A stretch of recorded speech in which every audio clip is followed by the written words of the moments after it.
Bonsoir. Il est important de faire le point sur le marché de l'intérim. Vous êtes le directeur de la filiale, je rappelle, à Monaco. Avec la Covid, il y a eu peut-être des hauts et des bas, on l'imagine? Comme tout secteur d'activité, l'intérim s'est adapté à la crise sanitaire.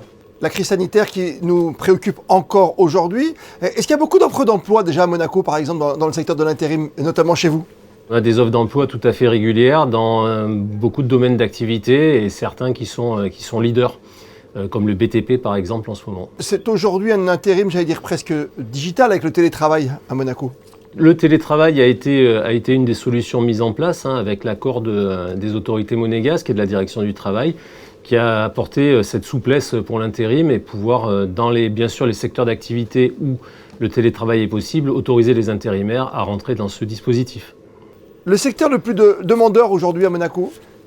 Je dirais qu'un intérimaire sur deux aujourd'hui est dans le BTP, c'était plutôt inférieur à ça sur les années précédentes.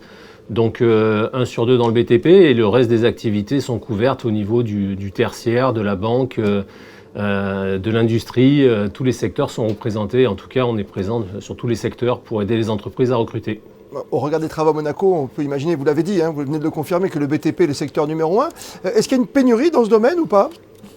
On peut parler de pénurie, alors particulièrement effectivement dans le secteur du BTP, que ce soit sur le gros œuvre, les qualifications du gros œuvre ou du second œuvre. On pourrait citer les électriciens, les techniciens clim, les plombiers, les métiers traditionnels du BTP. Mais on peut également citer d'autres secteurs en pénurie, comme l'IT, au sens large du terme, le digital, dans lequel bon nombre de métiers aujourd'hui ont des postes ouverts et n'arrivent pas à trouver de compétences en fait. Un vrai rôle sociétal, vous l'avez dit, c'est important. Encore plus en cette période de crise depuis mars 2020? Certainement plus, puisqu'on accompagne les intérimaires et on essaye de donner une trajectoire professionnelle à certaines qualifications qui sont forcément en reconversion, parce qu'il y a des métiers qui n'ont pas complètement redémarré. Puis on connaît les actualités dans certains métiers comme l'hôtellerie-restauration, des personnes qui se réorientent et du coup on joue notre rôle aussi de pouvoir créer des passerelles de compétences entre les métiers et développer les compétences manquantes sur le marché de plus en plus. Oui, relancer les employés, relancer peut-être aussi certains rêves, pourquoi pas devenir CDI ou peut-être accéder à un autre poste complètement différent?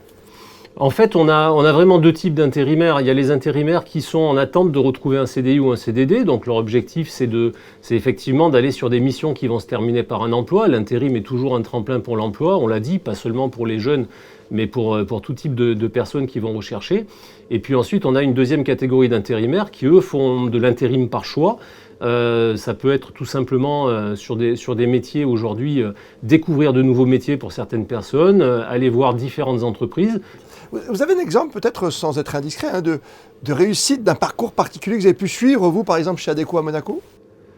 Alors sur des parcours, bien sûr, on a des intérimaires qui ont débuté dans certains métiers, qui ont voulu se reconvertir. On les a aidés. J'ai en tête, j'ai une personne qui travaille depuis quelques temps dans le secteur du traiteur, de la restauration en traiteur, et qui a un projet professionnel dans le monde du transport. On lui a fait passer son permis, donc il lui fallait cette, entre guillemets, cette qualification, ce permis pour pouvoir accéder à son idée du moment. Et du coup, il est rentré dans le secteur du transport et de la logistique. Et c'est vraiment ce qu'il voulait faire. Donc oui, on peut accompagner effectivement des transitions de métier en aidant et en jouant notre rôle. Pour ceux qui ne connaissent pas le monde de l'intérim, comment ça se passe? Est-ce qu'on vient vous voir comme dans un cabinet de recrutement ou est-ce qu'on fait juste à distance, on répond simplement à une petite annonce dans le journal local, sur la télé ou ailleurs ou à la radio? Est-ce qu'on peut venir vous voir et échanger pour avancer le plus vite possible? En fait, on a des personnes qui viennent spontanément nous voir. On a aussi, nous, notre rôle pour aller rechercher des personnes qui sont en disponibilité, qui vont laisser leur CV sur différentes bases. Et puis, on travaille aussi de façon assez étroite avec la main-d'œuvre monégasque, le service de l'emploi. On fonctionne ensemble avec un but très simple, c'est de fournir les compétences pour les entreprises qui en ont besoin et puis donner du travail à ceux qui en cherchent. Très bien, merci d'avoir fait le point avec nous sur l'intérim à Monaco. Merci à vous Renaud Durand, vous êtes le directeur de la filiale Adecco ici en Principauté. Merci à vous. Je vous remercie, bonne soirée.